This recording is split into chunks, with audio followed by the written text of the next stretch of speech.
नमस्कार दोस्तों, मैं अभिषेक कुमार स्वागत करता हूं आपका साइंस के इस सेशन में।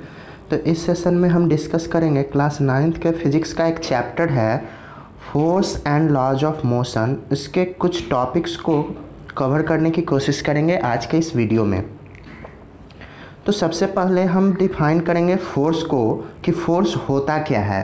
तो इसका डिफिनेशन सिंपल है, जिसको नोट करते चलेंगे आप लोग। अ पुश और pull of a body is called force, यानी कि पुश या पुल किसी भी बॉडी को हम करते हैं उसी को फोर्स कहते हैं।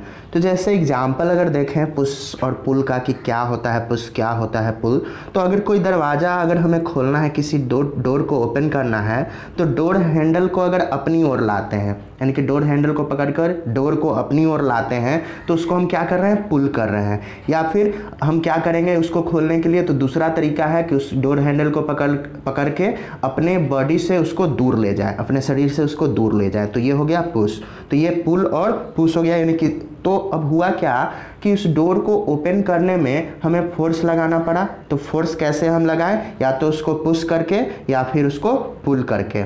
और जिस डायरेक्शन में उस बॉडी का मोशन होता है, यानी कि जिस डायरेक्शन में हम उसको पुश कर रहे हैं या फिर जिस डायरेक्शन में उसको हम पुल कर रहे हैं, वही हो जाता है उस फोर्स का डायरेक्शन। यानी कि उस डायरेक्शन में वो फोर्स हम अप्लाई कर रहे हैं, जिस डायरेक्शन में उस बॉडी को हम पुल कर रहे हैं या फिर जिस डायरेक्शन में हम उसको पुश कर रहे हैं। तो यहाँ तो हो गया फोर्स का डिफिनेशन, उसका डायरेक्शन, पुश और पुल। तो फोर्स का यूज हम लोग अपने एवरीडे लाइफ में जितने भी एक्शंस करते हैं सब में फोर्स का यूज करते हैं। तो किस तरीके से, तो या तो पुशिंग में, पुलिंग में, लिफ्टिंग में, स्ट्रेचिंग में, ट्विस्टिंग में या फिर प्रेसिंग में। तो एक एक करके सबको हम एग्जाम्पल के थ्रू समझते हैं। तो यदि कोई फुटबॉल है उसको हम किक मारते हैं अपने पैरों से, तो क्या किए कि उसको पुश किए, तो यहाँ पे पुश हो गया। तो उसके बाद अगर कोई ड्रॉर है, ड्रॉर को अगर हम खींचते हैं अपनी ओर, तो यहाँ क्या हो गया, पुल हो गया। कोई बॉक्स है उसको अगर उठाते हैं, लिफ्ट करते हैं, तो यहाँ लिफ्टिंग हो गया। अब स्ट्रेच करना है कि कोई हमारा जो कपड़ा है, स्ट्रेच अगर जैसे कोई रबर बैंड है, तो रबर बैंड को हम क्या किए कि उसको खींच करके थोड़ा लंबा किए, तो ये स्ट्रेचिंग हो गया। अब ट्विस्टिंग करना है, तो कोई क्लॉथ्स है, मतलब उसको अगर हम धोए हैं तो उसमें से पानी निकालना है, पानी को आउट करना है, तो हम उसको क्या करेंगे, स्क्वीज करेंगे। स्क्वीज करेंगे तो ये हो गया ट्विस्टिंग। और प्रेसिंग करना कब हम करते हैं, तो जब क्या है कि अगर कोई जो बाइक है या फिर कोई कार है वो मूव कर रहा है, तो उसको अगर हमें रोकना है तो ब्रेक को हम प्रेस करते हैं। तो ये सब हो गया मतलब प्रेसिंग का example, pushing, pulling, twisting, stretching, lifting वगैरह का। अब यहाँ पे देख सकते हैं कि एक जो वेट लिफ्टर है वो क्या कर रहा है कि पुल कर रहा है, वेट को पुल कर रहा है, मतलब उसको पहले पुल किया, खींचा, और उसके बाद उस वेट को लिफ्ट किया, उठाया।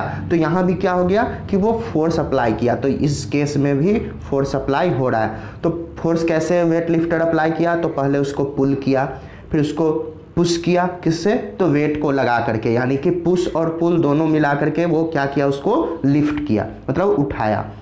तो ये हो गया हमारा फोर्स का एग्जाम्पल। अब इफेक्ट ऑफ फोर्स, यानी फोर्स का क्या क्या प्रभाव हो सकता है, मतलब वो क्या क्या कर सकता है।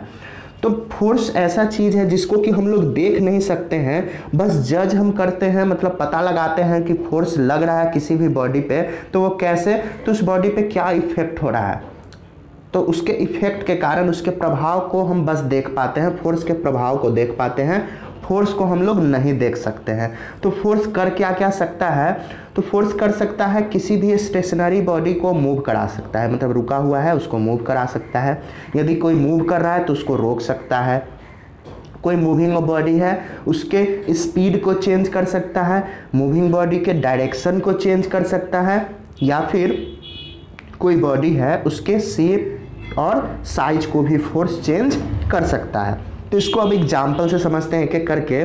तो कोई फुटबॉल है, वो क्या है कि ग्राउंड पे रेस्ट में है, हम आए, क्या किए कि आए और उसको पैर से अपने किक किए। तो किक किए तो वो पहले था क्या, स्टेशनरी में, और जैसे ही हम उस पर फोर्स लगाए, अपने पैरों से फोर्स उसमें लगाए, ट्रांसफ़र किए, तो वो क्या हुआ, मूव करना शुरू कर दिया। तो यहाँ से क्या पता चलता है कि फोर्स जो है वो किसी भी स्टेशनरी बॉडी को मूव करा सकता है। अब कुछ और ऑब्जर्वेशन है कि क्या है कि कोई फुटबॉल ही है या फिर कोई कार जो है वो मूव कर रहा है, मूविंग बॉडी है, और उसको अगर रोकना है तो हम क्या करेंगे कि उसके ब्रेक को, अगर कार है तो उसके ब्रेक को हम प्रेस करेंगे, तो प्रेस करने में क्या लगाएं, हम फोर्स लगाएं। तो फोर्स के कारण हुआ क्या कि वो मूविंग बॉडी था वो स्टॉप हो गया, रुक गया।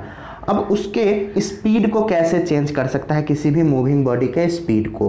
तो हम सिंपल एग्जांपल ले लेते हैं कि बाइसिकल का, क्योंकि दूसरा जो अगर हैवी व्हीकल रहेगा तो उसमें हम लोग खुद का फोर्स अप्लाई नहीं कर सकते हैं। तो अगर बाइसिकल का केस लेते हैं, इसमें बाइसिकल क्या कर रहा है कि वो चल रहा है, तो पीछे से हम उसको और धक्का अगर दे दिए तो फोर्स लगाए, धक्का दिए यानी फोर्स लगाए, तो क्या होगा कि यहाँ पे बाइसिकल का जो मोशन है वो इंक्रीज कर जाएगा, वो जिस स्पीड से मूव कर रहा था उसका स्पीड जो है वो बढ़ जाएगा। और यदि हम क्या करते हैं कि उसको पीछे से खींचते हैं, अपनी ओर पुल करते हैं, वो मूविंग बाइसिकल है तो उसका जो स्पीड है वो डिक्रीज कर जाएगा। तो इस तरीके से क्या होगा कि उसके स्पीड को चेंज कर सकता है फोर्स। अब डायरेक्शन को कैसे चेंज करेगा? तो डायरेक्शन को चेंज करने के लिए हम लोग करेंगे क्या कि कोई भी बॉडी है जो कि मूव कर रहा है, मतलब अगर जैसे फॉल कर रहा है कोई अर्थ की ओर, तो यहाँ किस कारण से होगा, वो ग्रेविटी के कारण होगा। और डायरेक्शन चेंज करने के लिए जैसे कोई बॉल आ रहा है और उसको हम हिट कर दिए किसी भी बैट से या फिर रैकेट से, जो टेनिस बॉल है अगर उसको हम टेनिस रैकेट से हिट करेंगे तो वो क्या होगा कि उसका डायरेक्शन जो है वो चेंज हो जाएगा। तो यहाँ पे डायरेक्शन चेंज हो गया। और नेक्स्ट जो है हमारा कि उसका शेप और साइज को चेंज कर देता है।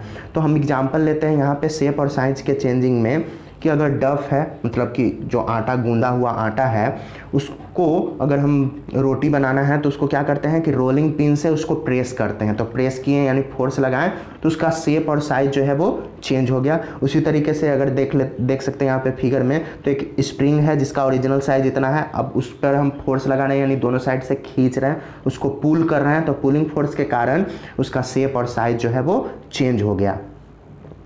तो यहाँ से अब क्या क्या कंक्लूजन निकला कि जो फोर्स है वो उसका प्रभाव क्या क्या हो सकता है। तो किसी भी स्टेशनरी बॉडी को वो मोशन में ला सकता है या मूविंग बॉडी को वो रोक सकता है। वो किसी भी बॉडी के डायरेक्शन को या फिर स्पीड को चेंज कर सकता है या फिर चेंज करने की कोशिश कर सकता है। और किसी भी बॉडी के शेप और साइज को वो चेंज कर सकता है या फिर उसका कोशिश कर सकता है, मतलब चेंज करने का। अब नेक्स्ट जो है हमारा बैलेंस्ड और अनबैलेंस्ड फोर्स, इसके बारे में जानना है। तो फोर्स को दो टाइप्स में बांट दिया गया है, बैलेंस्ड फोर्स और अनबैलेंस्ड फोर्स। तो दोनों को एक एक करके हम लोग समझते हैं। तो बैलेंस्ड फोर्स क्या होगा कि यदि जितना भी रिजल्टेंट फोर्स है, सभी फोर्सेस का रिजल्टेंट किसी भी बॉडी पे जो एक्ट कर रहा है वो जीरो हो जाए। तो ऐसा नहीं कि जो भी फोर्स एक्ट कर रहा है वो जीरो फोर्स, तो फोर्स होगा ही नहीं, तो ऐसा नहीं है।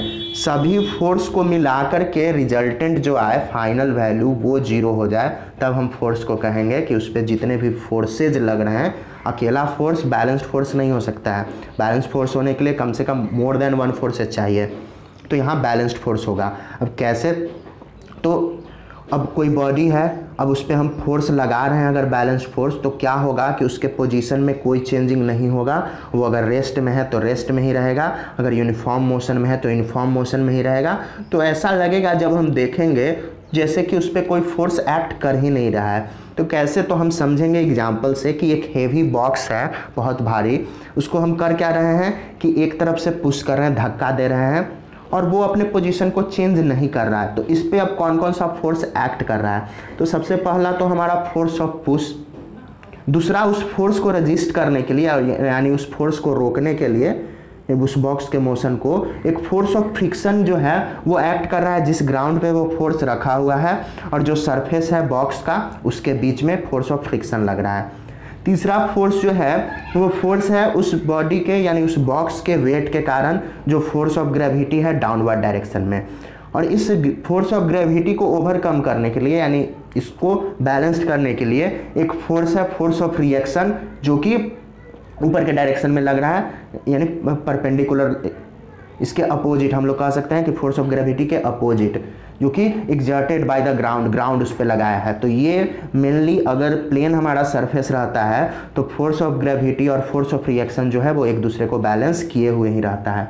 बस अगर कोई दूसरा सरफेस है यानी इंक्लाइंड वगैरह सरफेस है, वहाँ ये दोनों एक दूसरे को बैलेंस नहीं कर पाता है, लेकिन प्लेन सरफेस पे एक दूसरे को बैलेंस करता है। तो यहाँ 4 फोर्स है।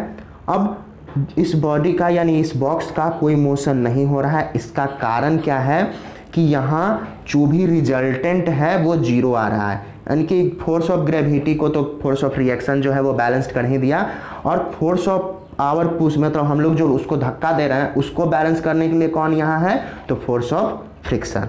तो ये हो गया। तो अब बैलेंस्ड को हम कैसे समझेंगे कि यदि नंबर ऑफ बैलेंस्ड फोर्सेज अगर किसी स्टेशनरी ऑब्जेक्ट पे एक्ट कर रहे हों और बॉडी जो है वो अपने स्टेट में, यानी कि जैसा है स्टेशनरी है तो स्टेशनरी पोजीशन में ही है, तो यहाँ क्या होगा कि बैलेंस्ड फोर्स होगा। और इसी तरीके से यदि बहुत सारे नंबर ऑफ बैलेंस्ड फोर्सेज किसी बॉडी पे एक्ट कर रहे हैं और वो अगर यूनिफॉर्म मोशन में है और अभी भी वो यूनिफॉर्म मोशन में ही रहे बैलेंस्ड फोर्स अप्लाई होने के बाद भी, मतलब फोर्सेज अप्लाई होने के बाद भी, तब उस पर जो भी फोर्स एक्ट हो रहे हैं वो बैलेंस्ड फोर्स होंगे। जैसे यहाँ देख सकते हैं एग्जाम्पल से फिगर में भी कि इसका सिंपल एग्जाम्पल है टग ऑफ वार यानी रस्साकसी, जिसमें कि दो टीम होते हैं, दोनों अलग अलग साइड में रस्सी को खींचते हैं और यदि दोनों में कहीं भी मोशन नहीं हो रहा है, ना इधर जा रहा है रस्सी न इधर जा रहा है, मतलब जो लाइन है वहीं पे है एकदम लाइन के सीधे, यानी कि हुआ क्या यहाँ कि जो फोर्स है दोनों साइड से लगने वाला वो बैलेंस्ड हो जा रहा है, एक दूसरे को बैलेंस्ड कर दे रहा है, यानी इक्वल फोर्स बोथ साइड से अप्लाई हो रहा है। अगर हम बैलून का केस देखते हैं तो बैलून को अगर हम प्रेस करते हैं अपने हाथों से तो वो क्या है कि अगर इक्वल और अपोजिट फोर्स यानी बैलेंस्ड फोर्स लगता है, यानी उसमें कोई चेंजिंग नहीं हो रहा है, बैलून में मतलब उसका मोशन नहीं हो रहा है, बैलून का मोशन नहीं हो रहा है। तो बैलेंस्ड फोर्स जो है वो मोशन प्रोड्यूस नहीं करता है स्टेशनरी बॉडी में, या फिर कोई मूविंग बॉडी है उसको स्टॉप नहीं करता है, लेकिन इन जो बैलेंस्ड फोर्स है इसका भी इफेक्ट रहता है। तो इस केस में हम कहेंगे कि क्या हो रहा है कि लेकिन चेंज हो रहा है शेप, उस बॉडी का शेप चेंज हो रहा है। जैसे रस्सी का ही अगर देखें तो अगर ज़्यादा फोर्स दोनों साइड से लगाएंगे तो कुछ देर बाद होगा क्या कि अगर रस्सी थोड़ा पतला है तो वो टूट जाएगा, यानी उसका शेप चेंज हो गया। उसी तरीके से अगर बैलून पे हम फोर्स लगा रहे हैं दोनों साइड से तो वो बैलेंस्ड फोर्स है, लेकिन अगर ज़्यादा फोर्स वही लगा दें दोनों साइड से तो होगा क्या कि वो बैलून है उसका पहले तो शेप चेंज हो जाएगा, और अगर बहुत ज़्यादा लगाएंगे तो वो फट जाएगा। उसके बाद अनबैलेंस्ड फोर्स को जानते हैं। तो यदि रिजल्टेंट होगा सभी फोर्सेज का जो कि किसी बॉडी पे एक्ट कर रहा है, किसी बॉडी पे एक्ट करने वाले सारे फोर्सेज का रिजल्टेंट यदि जीरो ना हो तो इस तरीके के फोर्सेज को हम कहेंगे सबको मिला करके अनबैलेंस्ड फोर्सेज।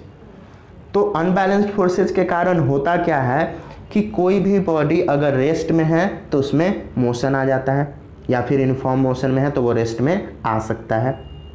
तो अनबैलेंस्ड फोर्स जो है वो स्टेशनरी बॉडी को मूव करा सकता है या मूविंग बॉडी को स्टॉप करा सकता है। तो दूसरे केस में हम क्या कह सकते हैं कि अनबैलेंस्ड फोर्स जो है वो स्पीड को या फिर बॉडी के डायरेक्शन को चेंज कर सकता है। और इसको समझने के लिए हम क्या करेंगे कि एक एग्जांपल लेंगे एक टॉय कार का, यानी खिलौना वाला कार का। अब इसमें क्या है कि इसमें भी फोर्स ऑफ ग्रेविटी नीचे की ओर है, फोर्स ऑफ रिएक्शन एक दूसरे को बैलेंस कर दिया, दो फोर्स तो बैलेंस्ड हो गए।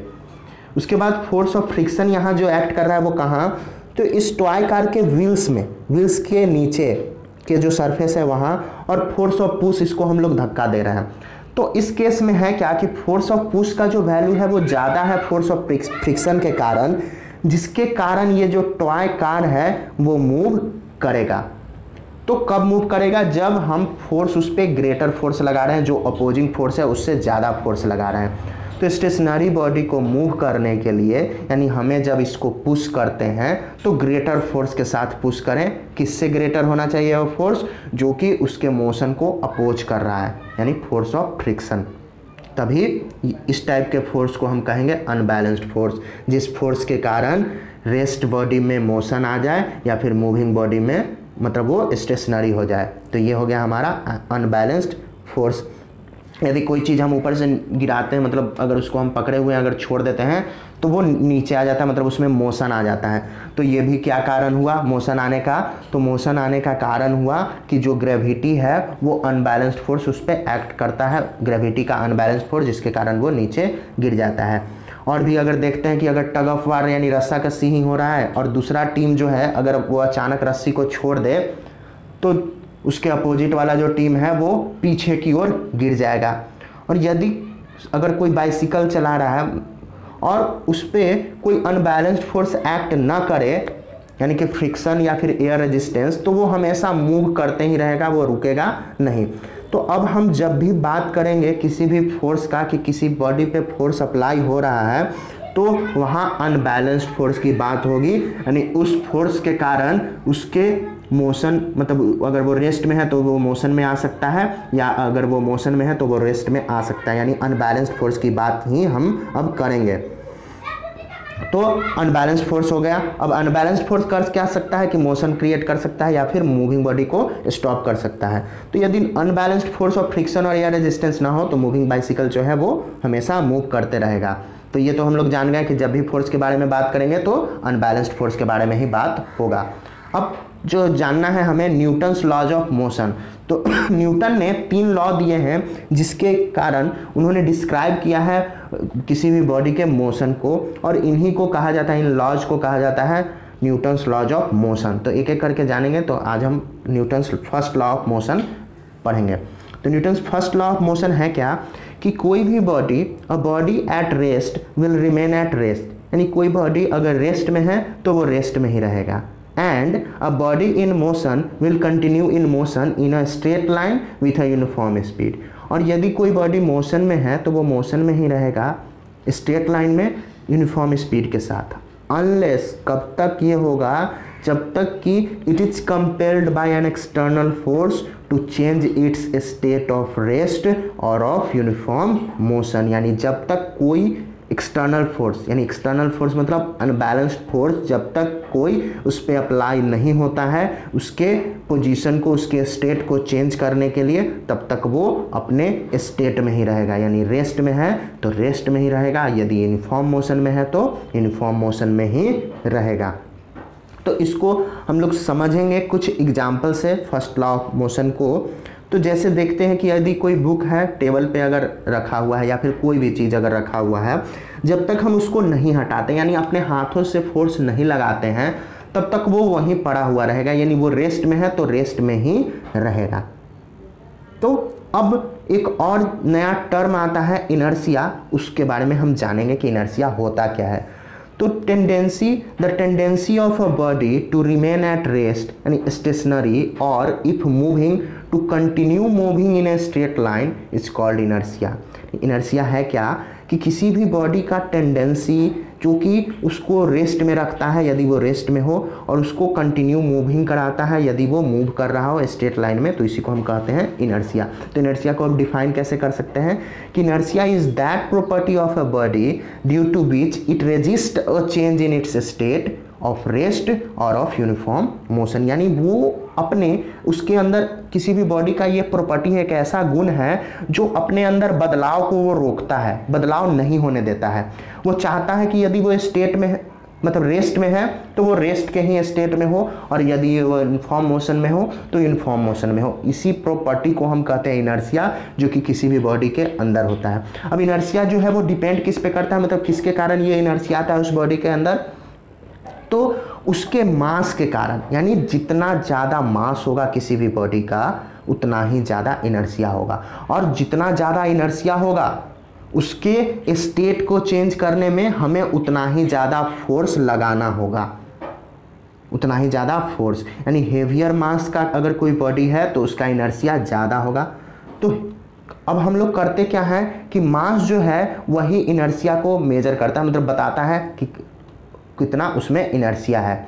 तो लाइटर ऑब्जेक्ट का कम इनर्शिया, हेवियर ऑब्जेक्ट का ज़्यादा इनर्शिया। जैसे अगर हम देखते हैं कि एक फुटबॉल है और एक स्टोन है, पत्थर है, और अगर हम किक करते हैं दोनों को अपने पैरों से, तो क्या होगा कि स्टोन जो है वो मूव नहीं करेगा, बल्कि हमें चोट लगेगा, क्योंकि वहाँ पे इनर्शिया ज़्यादा है। लेकिन अगर फुटबॉल को किक करते हैं तो वो मूव करके कुछ दूर जाएगा। अब स्टोन तो क्योंकि यहाँ पे स्टोन के पास ज़्यादा इनर्शिया था एज कंपेयर टू फुटबॉल। उसी तरीके से अगर क्रिकेट बॉल का देखा जाए बात, जो ड्यूज वाला बॉल होता है उसका ज़्यादा इनर्शिया है as compare to rubber ball जो टेनिस बॉल होता है उसके कंपेरिजन में। तो इनर्शिया जो है वो डिपेंड करता है किस पे, तो किसी भी बॉडी के मास पे। तो यहाँ हो गया इनर्शिया। जैसे देख सकते हैं यहाँ फिगर में कि एक टॉय कार है, उसको अगर हम उसके पोजीशन को चेंज करना है, यानी वो रेस्ट में था तो उसको मूव कराने के लिए एक फिंगर से हम मूव करा दे रहे हैं। लेकिन वही अगर बड़ा कार है, रियल कार, उसका मास ज़्यादा है, लार्ज मास है और वो रेस्ट में है, तो उसको मूव कराने के लिए हमारे पसीने छूट जाएंगे, मतलब उसको बहुत ज़्यादा धक्का देना पड़ेगा तब वो मूव कर सकता है। तो इनर्शिया को मूव करने के लिए हमें क्या करना पड़ता है कि उस बॉडी को मूव कराना पड़ता है यदि वो रेस्ट में है। तो कैसे हम करते हैं, तो फोर्स अप्लाई करके, एक्सटर्नल फोर्स अप्लाई करके, और जो कि कौन सा होता है, तो अनबैलेंस्ड फोर्स। तो न्यूटन्स का जो फर्स्ट लॉ ऑफ मोशन है वो also sometimes called Galileo law of inertia, इसको कभी कभी गैलीलियोस का लॉ ऑफ इनर्शिया भी कहा जाता है, क्योंकि जो फर्स्ट लॉ ऑफ मोशन है वो इनर्शिया से रिलेटेड है। तो ये हो गया। अब एक एक्सपेरिमेंट देखते हैं इनर्शिया का, कि जो बॉडी अगर रेस्ट में है तो वो रेस्ट में ही रहेगा जब तक कि कोई एक्सटर्नल फोर्स नहीं अप्लाई होता है, और कोई अगर मोशन में है तो वो मोशन में ही रहेगा। तो करेंगे क्या कि एक ग्लास लेंगे, ग्लास टम्बलर, और एक कार्ड लेंगे, स्क्वायर शेप कार्ड ले लेते हैं थोड़ा हार्ड, उसके ऊपर हम कॉइन रखेंगे। उसके बाद उस कार्ड को अपने फिंगर से फ्लिक करेंगे, बहुत तेज़ी से अगर फ्लिक करते हैं तो देखेंगे क्या कि बस वो कार्ड मूव कर गया आगे की ओर, लेकिन वो जो कॉइन है वो सीधे नीचे ग्लास में गिर जाएगा, उस ग्लास टम्बलर में। तो क्यों? क्योंकि कॉइन जो था वो रेस्ट में था और वो अपना पोजीशन चेंज नहीं करना चाहा, और कार्ड से उसमें मोशन का ट्रांसफ़र भी नहीं हुआ, इसी कारण से वो गिर गया। तो ये किसका एग्जाम्पल है, तो Newton's first law of motion का, और या फिर हम इनर्शिया का भी कह सकते हैं। तो अब हम लोग न्यूटन्स इसका सेकंड पार्ट देखते हैं, यानी अभी तो हम लोग रेस्ट का देख लिया, सेकंड पार्ट जो है मोशन का। तो अगर हम इसको देखेंगे मोशन का क्या है, कि हम लोग कंसीडर करेंगे कि सेकंड पार्ट जो है फर्स्ट लॉ ऑफ मोशन का वो क्या कहता है कि यदि कोई इनफॉर्म मोशन में है तो वो कंटिन्यू इनफॉर्म मोशन में ही रहेगा जब तक कि कोई एक्सटर्नल फोर्स उसको रोकता नहीं है, तब तक वो स्ट्रेट लाइन में ही चलता रहेगा।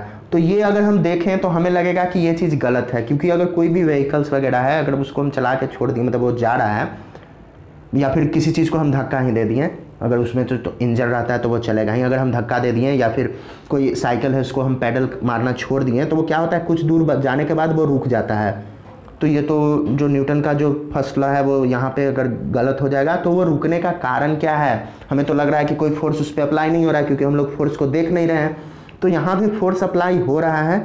वो कौन कौन सा फोर्स है, तो वो फोर्स है एयर का रेजिस्टेंस, यानी हवा उसको रोकती है, और जो फ्रिक्शन जो लग रहा है टायर और रोड के बीच में, जो साइकिल का टायर है और रोड, तो ये दोनों अनबैलेंस फोर्स है, जो एक्सटर्नल फोर्स है जो उस पर अप्लाई हो रहा है, इस कारण उसका जो पोजीशन है वो उसमें चेंजिंग आता है, यानी वो मोशन में नहीं रह पाता है। तो यदि अगर वो नहीं रहे, ये दोनों मोशन, ये दोनों फोर्स अगर नहीं रहे, तो वो हमेशा मूव करते रहेगा जब तक कि हम उसको खुद से रोकेंगे नहीं। उसी तरीके से और भी एग्जांपल देखें जो हमारे एवरीडे लाइफ में इनर्शिया से रिलेटेड है। तो जब कोई हैंगिंग कारपेट है, यानी कारपेट को अगर हम लटका देते हैं और उसको स्टिक से पीटते हैं ताकि उसमें से क्या निकले, धूल कण जो है वो निकल जाए, तो होता क्या है कि जब हम उसको स्टिक से मारते हैं तो कारपेट में तो मोशन आ जाता है, लेकिन जो डस्ट पार्टिकल्स है उसमें लगा हुआ, उसमें मोशन नहीं आता है। इनर्शिया के कारण वो रेस्ट में ही रहना चाहता है, इस कारण वो वहाँ से निकल करके नीचे गिर जाता है। उसी तरीके से अगर कोई पेड़ है और उसको स्टीम को हम बहुत तेज़ी से अगर हिलाते हैं तो उसका जो फ्रूट्स है और लीव्स है वो गिर जाता है। उसका भी कारण क्या है कि वो रेस्ट में ही रहना चाहता है इनर्शिया के कारण, और जब हम हिलाते हैं तो मोशन तो आ जाता है किसमें, तो उसके स्टेम में, लेकिन फ्रूट्स में और जो लीव्स है उसमें मोशन नहीं आ पाता है, इस कारण वो गिर जाता है। और इसका और भी एग्जांपल हम देखते हैं कि जब कार या बस है वो अचानक अगर चलना स्टार्ट हो जाता है तो जो पैसेंजर्स हैं उनको लगता है कि पीछे की ओर जा रहे हैं। तो ऐसा इसलिए क्योंकि जो पैसेंजर हैं वो रहते हैं रेस्ट में, इनर्शिया उनका क्या है, उनको रेस्ट में रखता है, और अचानक जो कार है वो मोशन में आ जाता है, तो इस कारण से वो बैकवर्ड फॉल होते हैं। या फिर कोई रनिंग कार है या बस है, अचानक वो रुकता है तो सारे पैसेंजर को झटका लगता है और वो आगे की ओर गिरते हैं। अगर कोई खड़े रहते हैं और पकड़े हुए नहीं हैं बस में तो वो तो पक्का गिर ही जाते हैं। तो ये सब इनर्शिया के कारण ही हैं। और इससे बचने के लिए कार में क्या रहता है, सीट बेल्ट लगा हुआ रहता है कि किसी भी कारण से अगर अचानक रोकना पड़े, इमरजेंसी ब्रेक लगाना पड़े, तो जो ड्राइवर है वो आगे की ओर नहीं जाए। वो मतलब कार से या फिर बस से आगे नहीं जाए। और यदि और भी देखते हैं इनर्शिया क्या, कि कोई कार या बस अगर टर्न लेता है कहीं से, क्योंकि इनर्शिया में क्या है कि स्ट्रेट लाइन में ही उसको मूव करना है, तो अगर टर्न लेता है तो हम लोग को लगता है कि साइड वे की ओर हम लोग गिर रहे हैं, तो ये भी इनर्शिया के कारण ही है। और इनर्शिया के कारण ही होता क्या है कि यदि कोई बस बहुत तेज़ी से मूव कर रहा है और उसमें से हम जंप करके बाहर कूदने की कोशिश करते हैं, तो हम बस के साथ क्या है मोशन में हैं, और अचानक अगर रेस्ट में आते हैं तो हमें बहुत ज़्यादा हर्ट होता है, बहुत ज़्यादा चोट लगता है। तो यहाँ क्या हुआ, ऊपर का जो भी डिस्कशन हुआ यहाँ से, कि न्यूटन्स का फर्स्ट लॉ ऑफ मोशन है वो हमें डिफिनेशन दिया किसका, फोर्स का, और बताया कि एक जो फोर्स है वो चेंज कर सकता है या फिर चेंज करने की कोशिश कर सकता है, किसी भी यूनिफॉर्म रेस्ट को यूनिफॉर्म मोशन में ला सकता है या फिर यूनिफॉर्म मोशन को रेस्ट में ला सकता है। अब फोर्स जो है वो भी वेक्टर क्वांटिटी है, और इसके पास भी मैग्नीट्यूड के साथ साथ डायरेक्शन भी होता है। और फोर्स जो है वो किसके कारण प्रोड्यूस होता है, तो एक्सेलरेशन और रिटार्डेशन के कारण, जो कोई हम लोग पिछले चैप्टर्स में पढ़ चुके हैं, जो मोशन का चैप्टर था। अब आता है एक नया टर्म मोमेंटम। तो मोमेंटम को मतलब सेकेंड लॉ ऑफ मोशन को समझने से पहले मोमेंटम के बारे में हमें जानना बहुत ज़रूरी है। मोमेंटम होता क्या है, तो इसको एग्जाम्पल से समझते हैं कि कोई अगर क्रिकेट बॉल है, अगर उसको जो कि बहुत ज़्यादा हेवी है टेनिस बॉल के कंपैरिजन में, तो अगर सपोज करते हैं कि क्रिकेट बॉल और टेनिस बॉल को दोनों का सेम स्पीड है और या फिर सेम वेलोसिटी है, तो हम लोग पाएंगे कि क्रिकेट बॉल को रोकने में हमें ज़्यादा फोर्स अप्लाई करना पड़ा as compare to tennis ball. क्यों, तो उसके मास के कारण। तो अब हमें पता चला कि फोर्स जो है वो अगर किसी भी मूविंग बॉडी को अगर रोकना है तो वो डायरेक्टली प्रोपोर्शनल होता है उसके मास का, यानी मास अगर ज़्यादा है तो उसे रोकने में हमें ज़्यादा फोर्स लगाना पड़ेगा। और यदि दो क्रिकेट बॉल को अगर एक ही मास का है उसको अलग अलग स्पीड या अलग अलग वेलोसिटी से फेंका जाता है, तो हम लोग और क्या पाएंगे कि जिसका हेवियर वेलोसिटी था उसको रोकने के लिए ज़्यादा हमें फोर्स लगाना पड़ा एज कंपेयर टू जिसका वेलोसिटी कम था। तो यहाँ से हम लोग क्या कंक्लूड किए कि फोर्स जो है अगर किसी भी मूविंग बॉडी को अगर स्टॉप करना है तो उसके लिए हमें ऐसा फोर्स लगाना होगा कि जो कि डायरेक्टली प्रोपोर्शनल हो उसके वेलोसिटी के। तो यहाँ जो क्वांटिटी ऑफ मोशन है किसी भी बॉडी का, मोशन का जो क्वांटिटी वो डिपेंड कर रहा है किस पे, तो मास और वेलोसिटी ऑफ द बॉडी पे। तो एक नया टर्म आया हमारे पास मोमेंटम, और मोमेंटम है किसी भी बॉडी का, इसको डिफाइन करते हैं, ये जो है वो प्रोडक्ट है उसके मास और उसके वेलोसिटी का। तो मोमेंटम इज इक्वल्स टू क्या हो गया, product of mass into velocity. Momentum को पी स्मॉल पी से शो करते हैं, और small P is equals to M into V हो गया यहाँ मोमेंटम का डिफिनेशन। तो कोई भी बॉडी अगर रेस्ट में होगा तो उसका वेलोसिटी जीरो होगा, तो वेलोसिटी जीरो यानी कि मोमेंटम भी जीरो। और मोमेंटम जो है वो वेक्टर क्वांटिटी है और इसका डायरेक्शन होता है towards the direction of velocity, यानी कि वेलोसिटी जिस डायरेक्शन में है उसी डायरेक्शन में मोमेंटम भी होगा। और मोमेंटम का यूनिट क्या होगा, एसआई यूनिट, तो मास का एसआई यूनिट होता है किलोग्राम और वेलोसिटी का एसआई यूनिट होता है मीटर पर सेकेंड। तो इस कारण से मोमेंटम का यूनिट हो जाएगा किलोग्राम मीटर पर सेकेंड। तो हर एक बॉडी जो कि मूव कर रहा है उसके पास मोमेंटम होता है, क्योंकि मूव कर रहा है मास तो होगा ही, वेलोसिटी होगा ही, तभी तो मूव करेगा। तो यहाँ पे अब जो मोमेंटम है वो किस किस चीज़ों पे डिपेंड करता है, तो मेनली ये डिपेंड करता है मास और वेलोसिटी का। तो किसका मोमेंटम ज़्यादा होगा, तो यदि मास ज़्यादा है तो मोमेंटम ज़्यादा हो सकता है, यदि वेलोसिटी ज़्यादा है या फिर स्पीड ज़्यादा है तो मोमेंटम ज़्यादा होगा, या फिर दोनों ज़्यादा है, मास और वेलोसिटी दोनों ज़्यादा है तब भी मोमेंटम ज़्यादा होगा। तो इसी का एग्जाम्पल हम लोग देखते हैं कि कोई कराटे प्लेयर है, वो बहुत सारे टाइल्स का ढेर या फिर आइस का स्लैब को आसानी से तोड़ देता है, मतलब एक ही झटके में वो तोड़ देता है अपने हाथों से। तो यहाँ पे हुआ क्या, उसके हाथ का तो जो मास है वो ज़्यादा नहीं है, तो यहाँ कौन ज़्यादा होगा, तो वेलोसिटी ज़्यादा होगा। तो वेलोसिटी ज़्यादा होगा तो मोमेंटम भी ज़्यादा होगा। तो यहाँ देखते हैं कि वो करता क्या है कि लार्ज मोमेंटम अप्लाई करता है, क्योंकि उसका हाथ जो है वो फास्ट मूविंग रहता है और अचानक वो जीरो, मतलब बहुत कम टाइम में वो रिड्यूस टू जीरो हो जाता है, मतलब जीरो के करीब आ जाता है, जिस कारण वो पूरा का पूरा जो टाइल्स का जो स्लैब पूरा पाइल है, ढेर है या फिर आइस स्लैब है, वो आसानी से टूट जाता है।